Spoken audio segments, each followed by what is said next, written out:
Hi everyone. Yesterday I shot a video about enjoying what you have or don't have while you still have or don't have them. This video is going to be about something that I didn't have 20 years ago. It's hard to believe if you watch any of my recent videos and I talk about wanting to travel places, it's hard to believe I used to have a fear of flying. But when I was 14 years old, 9/11 happened. When I was 15, Space Shuttle Columbia blew up, and I had a big fear of flying for many years after that. And I swore off flying. My mom was pretty upset when I swore off flying, because at the time, 3 of our grandparents were still alive, and she thought that I should spend more time with my grandparents. And then she said that it's my obligation to fly at least 3 more times to attend their funerals. And in my mind, I'm thinking, what's the point? You know, they're dead. You know, they're not going to see if I went to their funerals.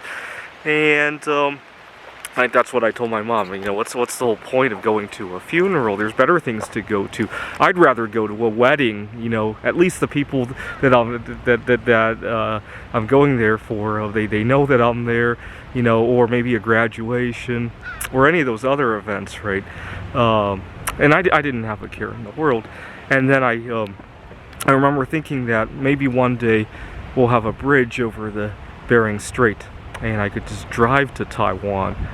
And my dad said, that's even more dangerous. You're not even going to survive 1 trip to Taiwan, let alone 3.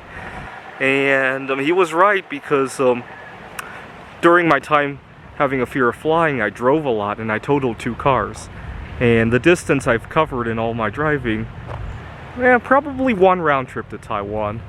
But he was right.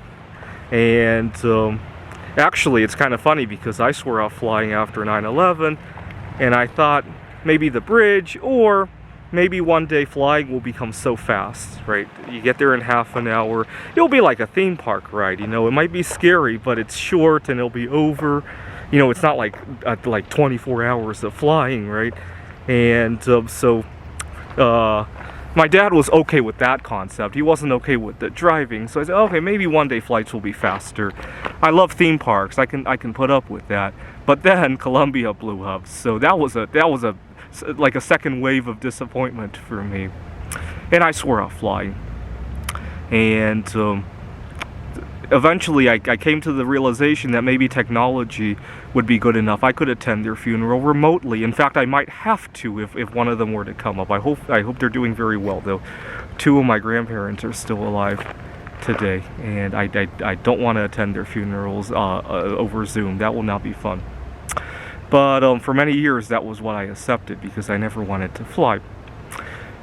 When I was working on my PhD, I was living in Rochester, New York, and I had a conference in Kentucky, and my advisor was telling me I distinctly remember she had called me one morning and told me about this conference, and she says, go book a plane ticket. And I'm thinking, are you kidding me? As she was saying Kentucky, I was imagining a road trip. I love road trips. I used to love to stop at the smaller towns, go to the banks, and get rolls of coins to search. In smaller towns, it's a lot easier to find a rare coin, especially if you search half dollars. And I was anticipating doing that as we were talking about the conference, and all of a sudden she says to book a plane ticket, and my heart just beats out of my chest, and I said, I think I'm going to drive there. And my advisor was like, what?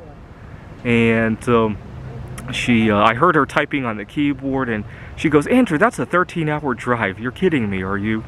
I said, no, I haven't flown since 9/11. I have a big fear of flying.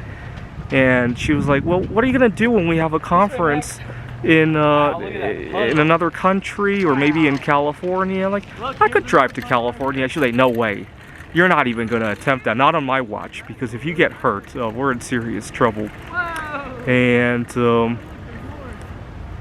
I ended up driving to Kentucky, but I caused a big problem, because I had rented a car, and the car rental company had claimed the car was damaged, and my advisor was so upset. And she was like, Andrew, this is the last time you're doing this.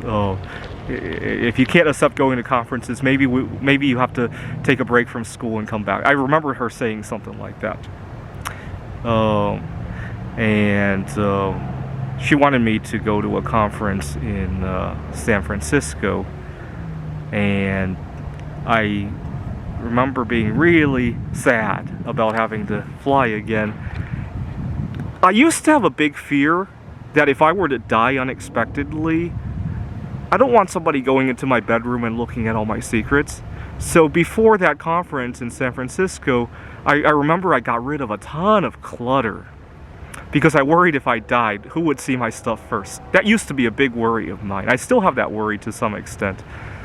At the beginning of COVID-19, I actually I had a feeling that I might not survive the whole ordeal, whether it be overdosing or suicide, or maybe not COVID-19, but I had a bad feeling that something bad was going to happen to me. I wrote a number of letters to my parents, my former professors, and my girlfriend. I put them on my computer so that if something were to happen to me and somebody got out my computer, they would see all these letters addressed to all these people. And I've since deleted those emails because I feel confident now. I don't want to leave myself a reason to die. Okay, but so before that conference in San Francisco, I cleaned out a lot of clutter. I ended up not going anyway, but it was a silver lining. Eventually we had another conference in Rome, and I got really excited because I started Googling what to do in Rome, and I realized that, part of the reason I got over my fear of flying is I realized how unattractive and how uneducated the girls here in the United States are. I want to go out of the country to look for my future wife. And that same year, I had a girlfriend here in the States, and she was very abusive, and I ended up having to break up with her, and that strengthened my resolve to leave the country to go look for my future wife. And so since getting over my fear of flying, I've gone to 12 countries, and on 3 different continents. And part of the big problem is that when my coworkers sometimes don't think very positively about the places I like to go on vacation. I have a lot of coworkers from China, and I love Japan, but there's a lot of rift every time I tell people I'm going to Japan. I know they had a troublesome history, China and Japan, but Japan has very hot girls, and I like playing shogi at tournaments, and history is history, right? A lot of bad things have happened in a lot of people's lives, right? Bill Gates, I think he had gotten arrested for street racing at one point, right? There's a mugshot of him online. Go look it up, right? That's history, right? You don't go to a meeting with Bill Gates and say, hey, I heard you got arrested for street racing, right? You go to Japan to enjoy what it has to offer today, right? Not what happened 50 years ago. That's the way I look at it, right? And well, that's a big problem. Every time, I'm very fortunate that this year I'm not in the office and people are asking me, hey, what are you doing Labor Day, right? Because my coworkers will probably say they're going to Las Vegas, and they, live and let live, right? They can go to Las Vegas. It's not for me, right? Noise really bothers me. And unfortunately, when they hear that I go to Japan, they don't have the same kind of attitude, right? Oh, why are you supporting the communists over there, right? But at least I had the privilege of going last year, right? This year I don't, right? I'm very saddened that at one point I told my mom that I might attend a funeral online because I might be forced to eat those words. I hope I'm not. I have a lot of elderly family members in Taiwan, though. I would feel really sad if I were forced to eat those words, because when I said it, my mom was so upset. Thanks for watching.